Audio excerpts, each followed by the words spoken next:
今日は久しぶりに地下鉄でここまで参りました。 오늘 오래간만에 지하철로 여기까지 왔습니다. バスで来るかタクシーに乗るか地下鉄か毎回悩んでいるんですね。 버스를 갈까 탈까 택시를 탈까 지하철로 갈까 매번 올 때마다 고민을 합니다만 一番早いのはおそらくタクシーなんですね。 제일 빠른 거는 아마도 택시겠죠. やっぱ水曜日の朝は車がいないのでさーっとここの教会の前まで来ることができます。 일요일 아침은 차가 없으니까 직통에서 차가 빨리 올 수가 있습니다. ですからカンナムの9号線新野尿駅からここまで早い時はね15分かからない時もあるんですよタクシーで。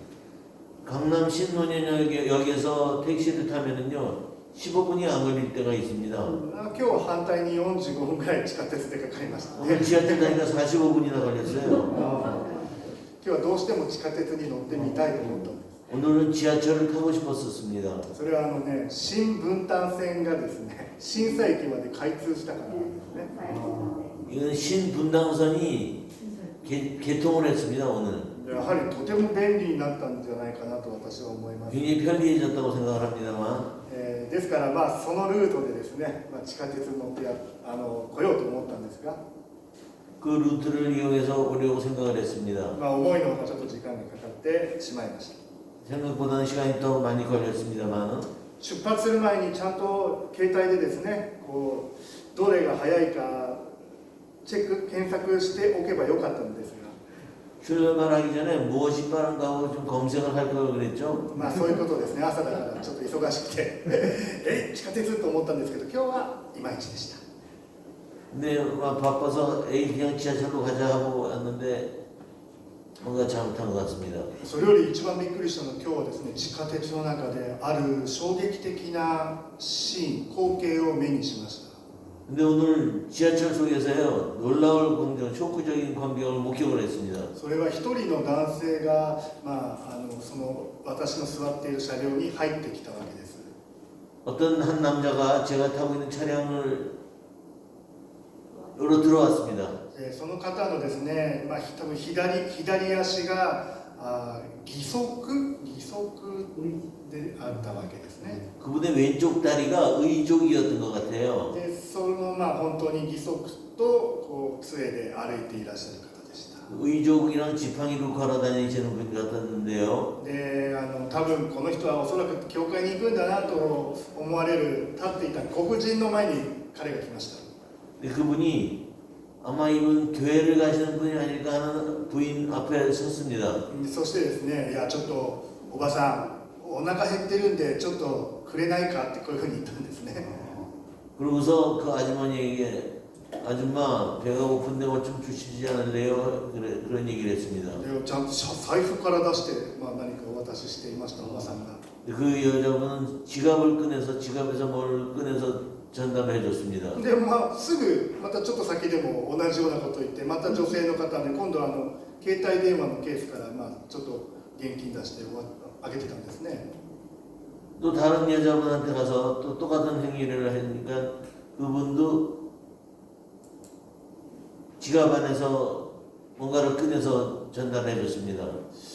日曜日の朝ですからね、いやもうちょっと向こう行ってくれっていうのもちょっとなんかね気分が悪いしなんて私は思ったんですけど、 일요일 아침이니까는 절로 가 그러기도 좀 서로 기분이 안 좋을 것이고 그런 생각을 하고 있었습니다.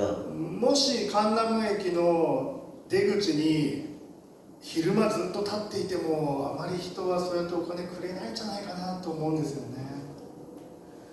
강남역 입구에서 하루 종일 서 있어도 도와주는 사람은 별로 없을 텐데 이런 생각을 하면서 보고 있었습니다. ですからやはりこの日曜日の朝というのは私たちにとってもそういう方にとってもやはり意味がある朝なんだなと私は今日思いました。 주일날 아침은 또 다른 의미에서의 의미가 있는 아침이 아닌가 이렇게 생각하면서 보고 있었습니다. でもそういうのそこまでのは私も5年間で初めて見たので本当に驚きました。 근데 5년 동안 제가 한국에 와서 처음 그런 광경을 봤기 때문에 정말 놀랐습니다. いやお金くれって手出したのは初めて見たんでちょっと本当びっくりしました。 돈 달라고 손 벌리는 걸 처음 봤고요. 今日はですね、一つの言葉からお話ししたいと思います。 오늘은 한 가지 얘기를 말씀을 드릴까 합니다. まずね、原因と結果という2つの単語があります。 원인과 결과라는 두 가지 단어가 있습니다. この言葉ほど実は私たちの、この行動を支配しているという概念はないと思うんです。 이 단어야말로 우리들의 행동을 지배하고 있는 개념이라고 생각을 합니다. でここにですね、改善という言葉を付け加えたのが、一般の会社ではないかなと思うんです。 여기 개선이라는 개념을 부여를 하는 것이 일반적인 기업에서 사용하는 단어이겠죠. これで成功したのは日本のトヨタ自動車なんですね。 이거로 성공한 기업이 일본의 토요타 자동차 회사라고 생각합니다. トヨタイコールトヨタといえば改善というふうに世界の経営者の中では知られるようになりました。 토요타 하면은 개선이라는 단어가 떠오르게끔 되어 있죠. でそのね、具体的な方法はこういう方法なんです。 이 구체적인 방법은 이런 방법입니다. それは私もこれは韓国語に何ていうのかわからないですけど、なぜなぜなぜなぜなぜなぜ分析という方法です。 한글로 어떻게 번역을 해야 되는 거 아니요? 왜 분석? そうですね。 말이 됩니까? ですから子供がある年になりますと、お母さんに向けてこれなんでこれなんでウェヨウェヨってこうね、ウェイウェイという、それと似ているからなぜなぜ分析というわけですね。 왜 이런 의미가 붙었는 거 아니요?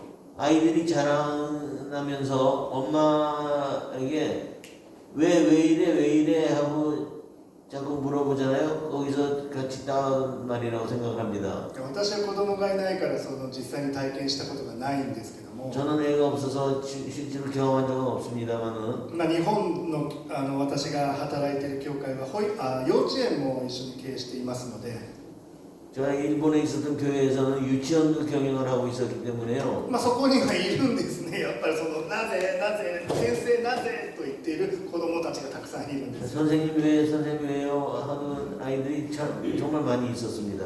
先生はうまいですね。先生はうまくなぜなぜという質問を交わしています。 선생님들은 이 왜라는 질문에 대해서 잘 대처를 하고 있었습니다. 全部聞いていてもね、キリがないということですよ。 전부 들어주면은 한 끝이 없겠죠. 他の子供たちの世話もしなきゃいけないですから。 다른 애들의 편도 들어줘야 되니까요. でも自分の子供だったらね、やっぱり無視することもできないですよね。 자기 애라면 무시를 할 수는 없는 거 아닙니까? こうしてですね、トヨタでは一つの問題点に対して5回繰り返してなぜなぜと分析をするということです。 토요타에서는 5번 반복해서 왜라는 분야에 대해서 분석을 하고 있습니다. でこのように解決策を発見すると一般的に言われています。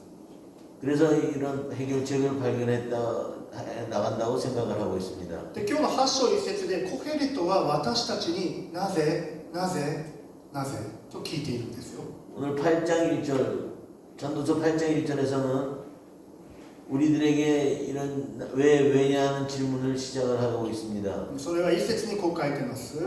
人の知恵は顔に光を添え、硬い顔も和らげると書いてあります。 8장 1절을 보면 누가 지혜자와 같으면 누가 사무의 이치를 아는 자이냐 사람의 지혜는 그의 얼굴에 광채가 나게 하나니 그의 얼굴에 사나운 것이 변하느니라 이렇게 시작을 하고 있습니다. でこの言葉ですね、書いている言葉の解釈ができるのは誰か、解釈できる者はいるかと私たちに質問を投げかけているんです。 이 말의 해석이 가능한 것은 누군가에 대한 질문을 또 같이 하고 있는 것이죠. これが、2週間前に多分言ったと思うんですけど、アラム語ではペシャール、ヘブライ語ではペーシェルという、親戚の言葉ですね。ペシェルとペシェル。 일주일 전에도 말씀을 드렸습니다만 아람어로는 페샤르, 헤브리어로는 페셰르라고 표현을 합니다만 でこのヘブライ語の方はここしか出てこないんですね。 히브리어로는 여기밖에 나오지는 않습니다. 旧約聖書が大体聖書の3分の2以上もっとあるのにここしか出てこないというのはちょっと意味があると思いませんか？ 구약 성경이 3분의 2 이상을 차지하고 있는 데서 여기밖에 히브리어로 등장하지 않는다는 것은 무슨 의미가 있는 게 아닐까요? この質問は質問というよりは私たちに対する挑戦状だと私は思います。 이 질문은 질문이라기보다 도전장이라는 생각이 듭니다. そもそもこの言葉の解釈とはアラム語の場合ではダニエル書に登場する言葉であります。 이 언어의 해석은 다니엘서에 등장을 합니다. でダニエル書でアラム語でですね、典型的な黙示思想を表す言葉として登場しています。 다니엘서의 전통적인 묵시를 의미할 때 등장을 하는 단어입니다. で急にこの2節から5節では王が登場しますよね。 2절에서 5절까지는 왕이 등장을 합니다만은 そして王の言葉というのも登場しますが、 왕의 말도 같이 등장을 하죠. これはとても唐突だと思われませんか？ 이건 당돌한 표현이라고 생각을 합니다만은 皆様が聖書を読むときには、旧約新約関係ないのですが、あれこの唐突であるとか何か違和感を感じるということがとても大切だと私は思います。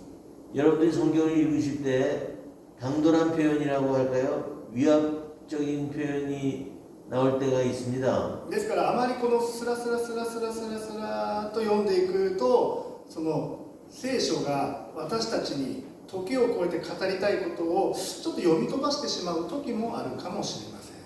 편안하게 읽으면은 다른 뜻을 가지고 등장할 때도 있는데요. 今日のですね、2節ではそれは私だ、すなわち王の言葉を守れと書いています。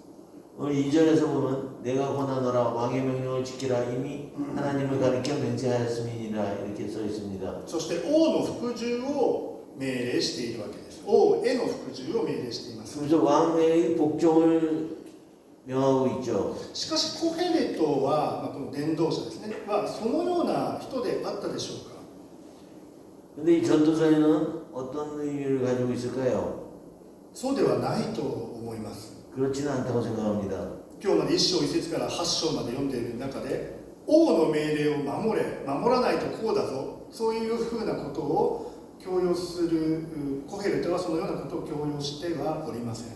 오늘 1절에서 8절까지 읽었습니다만 왕의 명령을 따르라고 명령만 하지는 않습니다. ではちょっと5節のちょっと少し飛ばします。5節の後半を見てください。 5절 가볼까요? 賢者がふさわしい時ということを心得ていると書かれております。 명령을 지키는 자는 불행을 하지 못하리라. 지혜자의 마음은 때와 판단을 분별하나니라고 써 있습니다. 今もおっしゃってくださったように、言い換えると知恵ある者の心は時と秩序を知る心がある。知恵ある者の心は時と秩序を知る。こういうのが少し、要約した言い方であります。ですね、今少し、失礼しました。 지혜자의 마음은 때와 판단을 분별하나니 이렇게 표현을 하고 있습니다만은 ここに知恵者あるいは賢者というものが登場しておりますが、 이 지혜자 혹은 현자라는 사람이 등장을 합니다만은 これちょっと難しいので聞いておいてください。 좀 어려우니까 잘 들어보세요. 1節と5節にこの知恵っていう言葉が出てくるわけですね。1と5に。 1절과 5절에서 지혜라는 단어가 등장합니다. でこの真ん中は何かというと王の話なんですね。ここは2節から4節は 2절에서 4절에서는 왕이 등장을 합니다. このことを一般的にはサンドイッチ構造というわけです。 일반적으로 샌드위치 구조라고 얘기를 합니다만 韓国式ですと何でしょうか。やっぱ餅ですかね、これは。 한국식으로 하면 뭐 할까요? 韓国のさっていうか、私結構最近韓国のパンにハマってですね割と毎週買って食べてるんですけども、サンドイッチ構造というのはこうやって挟まれていることですね。知恵と王。 최근에 한국에 빵에 빠져서 자주 사 먹기는 합니다만 ありがとうございます。 샌드위치라고 하면은 빵과 빵 사이에 끼어 있는 뭔가를 얘기하는 거죠. この時にははやはりここの真ん中をですね強調したいというふうに普通は解釈できます。真ん中ですね、サンドイッチの具の部分。 그래서 샌드위치처럼 뭔가 사이에 끼어져 있는 가운데 무언가를 강조하고 싶을 때 이런 표현을 쓰지 않을까요? でこの文学的手法は新約聖書までものすごくたくさん登場しております。実は 이런 문학적인 수법은 신약 성경에도 자주 등장을 합니다. また機会があったらそのことをお伝えしようと思いますが、 기회가 있으면 소개를 하겠습니다만은 で今日はですねコヘレト書8章を読んでいるのですが、 오늘은 전도서 8장을 읽고 있는데요. 今日はダニエル書の5章まで少しいかないとここはわからないということになります。 오늘은 다니엘서 5장까지 가지 않고서는 얘기를 이해하기가 좀 힘들 수도 있습니다. 私この説教を作るにあたってコヘレト書をですね勉強しています。 저 이번 설교를 준비를 하면서 고헤레토 전도서 공부를 많이 했습니다만은 でそれは私が東京進学大学での恩師が一冊のその研究書を出版したということを前もお伝えしたと思います。 제 동경신학대학의 스승님께서 저번에도 한번 말씀을 드렸습니다만 이 부분에 대한 연구를 하셨습니다. で研究書も出しましたし、一般のキリスト教信者じゃない人のための解説書も出しました。 그분은 이 일반적인 연구서도 써냈습니다만은 일반인 기독교인이 아닌 일반인을 위한 글로도 표현을 했은 적이 있습니다. そして日本の国営放送 NHK にも出演したわけです。 그리고 일본 NHK에도 등장을 했습니다만은 NHK で聖書のこのコヘレトの謎解きをしているわけです。 NHK에서 이 전도서의 수수께끼 찾기를 시도를 한 적이 있습니다. それはコヘレトの時とは一体どういうことなのかという多分問題だと思うのですね。コヘレトが考える時とはどのようなもの 자, か。 그럼 여기서 얘기하는 전도서의 시기라고 하는 것은 언제를 얘기하는 걸까요? そのことを私も皆さんと一緒に解き明かしたいなと思って続けて読み続けております。 저도 여러분과 함께 같이 이해를 하려고 같이 읽어보고 있습니다. でこの今日の説教の勉強をしている時に衝撃的な一文が書いてました。 오늘 설교를 준비하면서 충격적인 단어를 발견을 했습니다. 今日の場所は今日の1節から8節までこのコヘレト書全体の中で一番難しいと書いてあったわけですね。 오늘 1절에서 8절에서 제일 어려운 부분이라고 생각을 합니다만은 教授が弟子に向かってここは一番難しいからと言われてもですね、弟子は困るわけですね。 교수님이 여기가 제일 어려운 것이라고 얘기하면 제자들은 곤란하겠지만은요. しかし丁寧に見てやはりこれはダニエル5章をですねちょっとだけ皆様と読んでみたいと今日は思いました。 다니엘서 5장도 같이 읽어보려고 생각을 합니다. 皆様はね5章お開きにならなくて結構です。 여러분들은 안 피셔도 돼요. 物語を簡単にお伝えいたします。 얘기를 간단하게 설명을 해볼까요? 5章はダニエル書5章はバビロンの王であるネブカドネツァルの息子の話であります。 다니엘서 5장은 네부갓단의 왕에 대한 얘기를 쓰고 있습니다. でそのバビロンの初代の息子の話です。息子の 바빌론의 초대 왕의 아들에 관한 얘기입니다. ベルシャツァルと日本語では言いますが 베르샤상이라고 일본에서 얘기를 하고 있습니다만 ですねある夜のお話です。 어느 날 밤의 얘기입니다.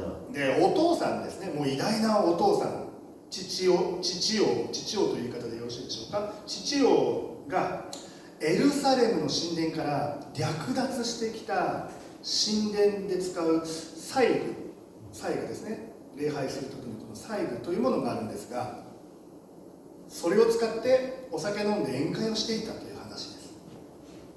벨사실 왕이라고 합니다만 이 왕이 어느 날 술을 마시면서 그 아버지 되는 왕이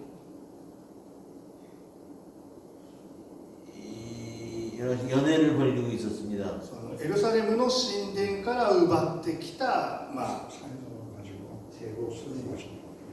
なんていうんですかね、この祭 사이다로 술을 마셨다. 祭具、まあまあ、器でもうするじゃんみたいな勝手にですけども、 그걸 대신 마셨다. 예루살렘에서 가지고 온 사이다를 가지고 사이로가 뭡니까? 사이다로 잔 같은 거 잔. 제사 네네. 술잔 대신 마셨다. 제사 술잔을 가지고 술을 마시고 있었습니다. 술잔이 아니고 그거 가지고 술을 마셨다. まあ、ですから簡単に言うと教会の生産式で使ってるのでみんなが宴会してたと思ってください 교회 성찬식에서 사용하는 술을 가지고 연애를 하고 있었다 이렇게 보시면 될 겁니다. ね 맞아요. そして皆さんで本当に大きな宴会をしてたんだと思うんです 꽤 큰 연회장이었는데요. でそこに突然人の指が現れました 갑자기 손가락이 나타났습니다. で人のこの指が白い壁に文字を書き始めました 이 손가락이 하얀 벽에 글을 쓰기 시작을 했어요. でここの宴会にはですね、まあというか国中の頭がいい知恵ある者がいっぱいいたのですが 여기는 지식이 있는 사람들도 많이 있었는데요. でそれを解読することは誰もできませんでした 그거를 해독을 할 수 있는 사람은 아무도 없었습니다. 誰もいないのかと王様は、まあ、とても怯えたわけです 아무도 없냐고 왕은 떨기 시작을 했죠. ですからここに5章を書くと5章を見ると王様のまあ顔色が悪くなったって書いてあると思います 여기 성경에서도 임금의 표정이 이상해졌다 이렇게 써 있습니다만은 まあそしていよいよダニエルが王様の前に呼ばれてきました 다니엘이 임금 앞으로 불려옵니다. そして解釈をすることになりました 해석을 하게 됩니다. ダニエルはその時にこのように告げました 다니엘은 여기서 한마디를 하는 겁니다. つまり、まあ、あなた息子である王に対してなのですがあなたは聖なるこの杯で聖なる杯、まあ、最後ですねそれで宴会してそして神様を貶めた恥ずかしめたと王様の前で言ったわけです 여기서 다니엘은 임금에게 당신이 해석을 잘못했다. 망신을 주었다 이렇게 얘기를 했습니다. まあ神様に逆らう王だと、まあ、そういうふうに告げたわけですね 신에게 저항을 하는 왕이다 이렇게 얘기를 했습니다. でそして壁にこの指が書いた文字をそこで解読して、まあ王に伝えたわけです 그리고 벽에 써 있는 글을 해석을 해서 왕에게 전달했습니다. 5章26節です 5장 26절입니다. 日本語ですと意味はこうです。メネは数えるということで、すなわち神はあなたの知性を数えてそれを終わらせられたのですというふうに書いてます。 그 글을 해석하건대 만에는 하나님이 이미 왕의 나라의 시대를 세워서 그것이 끝나게 하셨다 함이요. 王様はこの文字をですね、多分どこまでついているのかわかんないです。これを見てとても怯えた恐怖に襲われたわけです。 왕은 그 글을 보고서 굉장히 떨고 있었습니다. しかしダニエルは王様の顔色が変わらなくて良いようにという意図で本当は呼ばれたのです。 다니엘은 임금의 얼굴색이 변하지 않게 해주기 위해서 노력을 했습니다. ダニエルの解釈はきっと王様を安心させるだろうと皆は考えたのです。 다니엘의 해석은 임금을 안심을 시켜줄 것이라고 다들 생각을 했었는데요. それにもかかわらず王ダニエルが告げたことは王の敗そして死王国の分裂でありました。 그럼에도 이것은 결과적으로 왕의 패배, 죽음을 의미하는 것이었을까요? そして王国の分裂です。 결국 왕국의 분열까지 초래합니다. ダニエルは自分が従うべき主は誰であったのかを知っていました。 다니엘은 자기가 따라야 될 왕이 누구인지를 알고 있었어. そしてこの世で力を持つ王に対して誰が本当の主権者であるかを告げたのです。 그리고 이 세상에 누가 제일 힘을 가진 자인가 하는 것을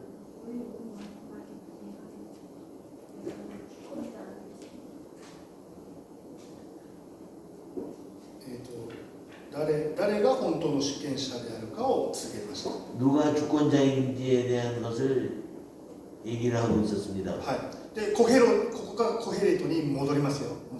전도서로 다시 돌아갑니다. コヘレトはこのような王の前で王様に逆らうことはそれはちょっと難しいでしょうと、そういうふうにコヘレトは言ってるんです。 전도서는 여기서 임금에게 거역을 하는 것은 어렵지 않느냐고 얘기를 합니다. なぜならば王様というのは自分の思い通りに民を支配するからです。 왜냐하면 임금은 자기 멋대로 백성을 지배하기 때문이죠. ですからその時にその力を持った王様の前で短気になってはいけないと書いてあるわけです。 그래서 임금 앞에서는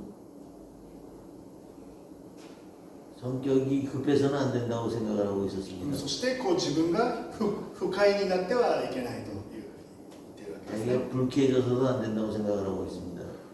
しかしダニエルのような賢者、知恵ある者はその時を知っていたのです。 다니엘 같은 현자는 그 때를 알고 있었죠. で6節でコヘレトはこういうふうに述べます。 6절에서 고헬토는 이렇게 얘기하고 있습니다. 何事にもふさわしい時があるものだ。人間には災難の降りかかることが多いがと述べています。 무슨 일이든지 じゃあ6節です。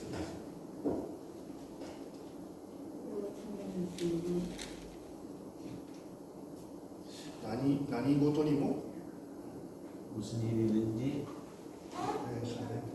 ふさわしい時がある。 6節6節です。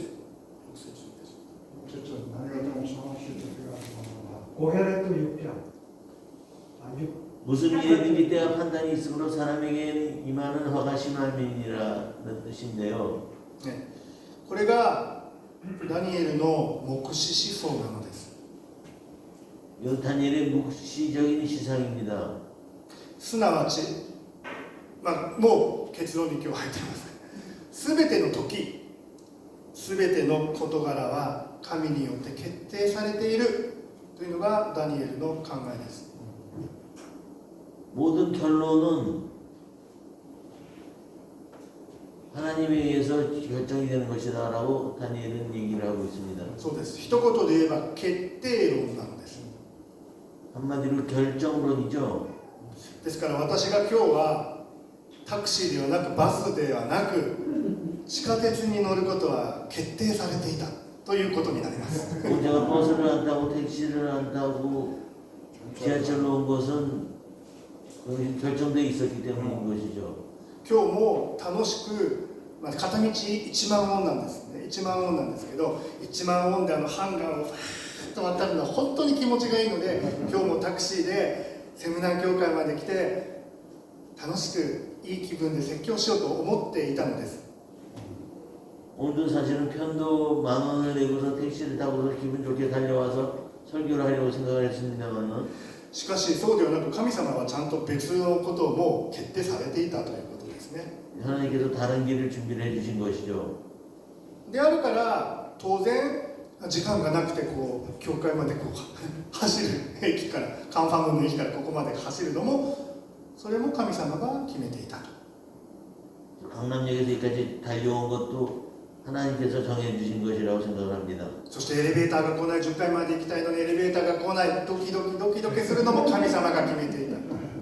엘리베이터가 안 와서 얼른 두근두근거리면서 기다렸던 것도 하나님께서 정해주신 거라고 생각합니다. 30分前にちゃんと教会には来なさいということを私に教えるために神様が決めていたということでしょうかね。 30분 전까지 교회에 와야 된다고 하나님께서 정해주신 거가 아닐까요? まあそうであるとも思いますが当然だとも思います。 당연한 것이라고 생각합니다만은 でこれね、違う言葉で言いますと、ちょっと日本語的言い方ですが、因果応報説と言いますね。 이런 걸 다른 표현하면 인과 응보설이라고 얘기를 할 수가 있습니다. まあこれはもう仏教的なひたすら考え方だと思います。 불교적인 표현이기는 한데요. だから私たちが生まれ変わったらハエになってしまうかもしれない。 우리가 다시 태어나면 파리가 될 수밖에 없습니다. それも運命だということですね。いいことを運命を이런 하나의 운명이라고 생각을 할 수도 있습니다. しかしね、コヘレトは違うということを言っているんです。 전도서에는 또 다른 표현을 쓰고 있죠. 7節を見てください。 실제로 보세요. 何事が起こるかを知ることはできない。どのように起こるかも知ることはできないと書いてます。 무슨 일이든지 때와 판단이 있으므로 사람에게 의하는 화가 심함이니라. 사람이 장래일을 알지 못하니 장래일을 가르칠 자가 누구이랴. バビロンの国では誰一人この指の文字を解釈する者はいなかったのです。 바빌론의 나라에서는 그 누구도 이 손가락의 글씨를 해석할 사람이 없었습니다. ただダニエルだけができました。 다니엘만 가능했었죠. じゃあダニエルの他はやはりわからないのだということでいいのでしょうか。 자, 그럼 다니엘 말고 아무도 몰랐었는가 하고 넘어갈 수는 있는가요? まあ例えばですね、私たちが、聖書が難しい、牧師だけが分かっていればいいかなと、例えばそういうことだったらどうでしょうか。 성경이 어려워서 목사만 알고서 넘어가도 된다 이렇게 된다면 어떻게 할까요? 礼拝も、最近は忙しいしインターネット礼拝もあるから、牧師が一生懸命説教して牧師が一生懸命生産式、教会でやってれば全部牧師にお任せということでいいのでしょうか。 예배도 어려우니까 목사가 혼자서 알아서 다 해결하면 되지 않을까 하고 넘어갈 수도 있습니까? 神様の知恵は誰か一人だけがこうやって知っているということなのでしょうか。 하나님의 지혜는 이렇게 누군가 한 사람만 알고 있으면 된다고 생각할 수도 있습니까? それだとしたらもう私たちは聖書を読む意味すらもないですね。 그렇다면 우리들은 성경을 읽을 의미도 없을 거예요. 祈る意味もないと思います。 기도를 할 의미도 없습니다. そういうことに対してコヘレトはそれは違うよと一言言いたいと言っているわけなのです。 여기에서 전도서에서는 그럴 수는 없다. 그렇게 해서는 안 된다고 한마디를 하고 있는 겁니다. 前も言いましたけども、と言ってダニエル書は間違いだと言ってるのじゃないんですよ。 그래서 다니엘서가 잘못된 것이다라고 얘기하는 건 아닙니다. その2つの中に私たちがいるということなんです。 그 둘 사이에 우리들이 있는 것이라고 표현을 할 수가 있죠. 確かにダニエルのような神に選ばれた人を通して神の知恵または恵みが与えられる時もあります。 다니엘과 같이 지혜라든가 축복을 받은 자를 통해서 하나님이 나타낼 경우도 있습니다. しかし私たちは運命もよくわからない。しかしただ神様にひたすら願い求めるという中からも神様の恵みが与えられるわけです。 주님의 축복이 어떻게 나타나느냐 하는 것을 볼 때에 여러 가지 방법이 있다고 볼 수 있는 겁니다. 今日は8節でコヘレトがこう書いております。 오늘 8절에서는 전도서에서 이렇게 얘기를 하고 있죠. 人は霊を支配できない。霊を押しとどめることはできない。死の火を支配することもできない。戦争を逃れるものもない。悪は悪を行うものを逃れさせはしないと書いてあります。 바람을 주장하여 바람을 움직이게 할 사람도 없고 죽는 날을 주장할 사람도 없으며 전쟁할 때를 모면할 사람도 없으니 악이 그의 주민들을 건져낼 수는 없으니라 이렇게 얘기를 하고 있습니다. なぜこれほど強く黙示思想をコヘレトは攻撃するのでしょうか。왜 여기서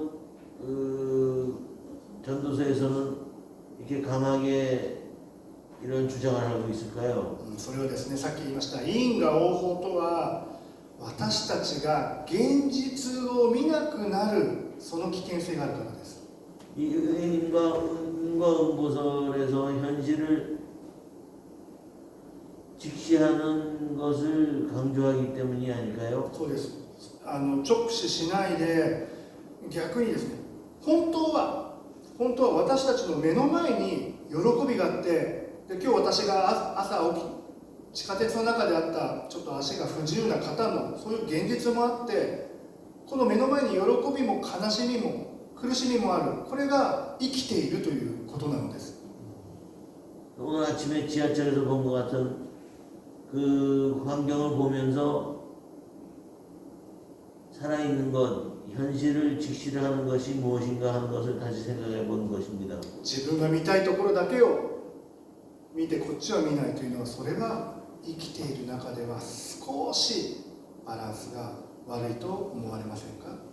자기가 보고 싶은 것만 본다는 것은 살아가는 데 있어서 너무 균형이 안 잡히는 일이 아닐까요? 全ての出来事を原因と結果だけで判断しようということは、神様の恵みから私たちが遠くなることだと私は考えます。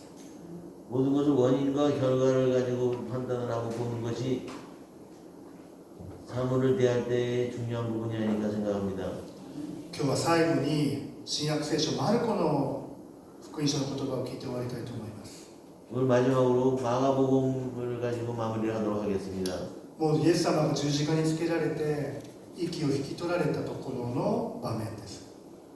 예수님이 십자가에 달려서 목숨이 돌아가실 때의 얘기입니다. 15章39節です。 15장 39절입니다. 百人隊長がイエスの方を向いてそばに立っていた。そしてイエスがこのように息を引き取られたのを見て、本当にこの人は神の子だったと言った。ここまでですね。 예수를 향하여 섰던 백부장이 그렇게 숨지심을 보고 이르되 이 사람은 진실로 하나님의 아들이었도다 하더라. イエス様の十字架を現実に見た者の告白がここに書いています。 예수님의 십자가를 본 사람의 고백이 여기에 담겨 있습니다. この人はそれまではイエス様を見て神の子だとは思っていなかったわけです。 이 사람은 처음에는 예수님을 하나님의 자녀로 보진 않았습니다. しかし自分の目の前の十字架を見て、あ、この人は本当に神の子だったのだと告白せざるを得なくなったわけです。 그런데 그 광경을 보고서 고백을 할 수밖에 없었습니다. 罪なき方が罪多い私たちのためにそこで死んだという現実があるからです。 죄 없는 자가 죄를 짊어지고 돌아가신 것을 보고서 한 고백입니다. この現実が私たちの口から主よと主を告白させるのです。 이 현실이 우리들을 주님 주님 하면서 고백을 하게끔 만드는 것이죠. でこの十字架は今日ここのですね10階のここにあるだけではないのです。この十字架は 이 십자가는 여기서 그치는 것이 아닙니다. 2000年前にも立っていました。 2000년 전에도 있었죠. で今ここに立っています。 지금 여기도 서 있습니다. ロシアとウクライナが戦っているまさに戦場の真ん中にこの十字架が立っているんです。 러시아랑 우크라이나가 전쟁을 하고 있는 이 상황 속에서도 그 가운데 십자가는 서 있습니다. どちらかというとこちらとこちら側とこちら側だと思いますけども、十字架を挟んで殺し合いが起こっているんです。 십자가를 사이에 두고 죽임이 이루어지고 있습니다. しかし殺したいと思って殺し合っている人がそこにいるでしょうか。 죽이고 싶어서 죽는 사람이 있을까요? 殺してこいと命令されているからここで殺し合っているんです。 죽여와라라고 명령을 받고서 하니까 죽임이 일어나는 거 아닐까요? ウクライナの兵士もロシアの兵士も殺したくなくてもここで殺し合わなくてはいけないのが今の現実なのです。 우크라이나의 병사나 러시아의 병사가 죽이고 싶지 않아도 죽일 수밖에 없는 것이 현실이 아닐까요? この痛みが分かるのは大韓民国の皆さんなら一番世界で分かると思います。 이 아픔을 알 수 있는 사람들은 한국 사람들이 세계 중에서 제일 아닐까요? ですから私はちょっとめったに言いませんけども、本当に韓国の国民の方が祈ってほしいと願っています。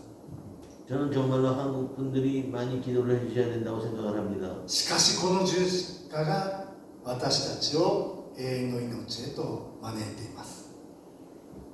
어쨌든 이 십자가가 우리를 영혼의 생명의 끝으로 우리를 안내를 하고 있습니다. 十字架を超える知恵はこの世にはありません。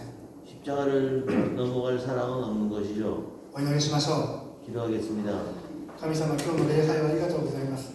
하나님 오늘 예배를 감사드립니다. 私たちの聖書の解釈を超えて主の十字架をどうぞ私たちに教えてください。 우리들의 예배를 십자가를 통해서 가르쳐 주십시오. どうぞ私たちが友のために祈ることができますように。 우리들의 예배가 이대로 이루어질 수 있도록 인도해 주시기 바랍니다. 特に弱い人のために私たちが祈祷を祈ることができますようにどうぞ導いてください。 특별히 힘없는 자를 위해서 기도할 수 있는 힘을 저에게 불어넣어 주십시오. 感謝してイエス・キリストの名前を通して祈ります。 감사드리며 예수님 이름으로 기도합니다. アーメン。 아멘.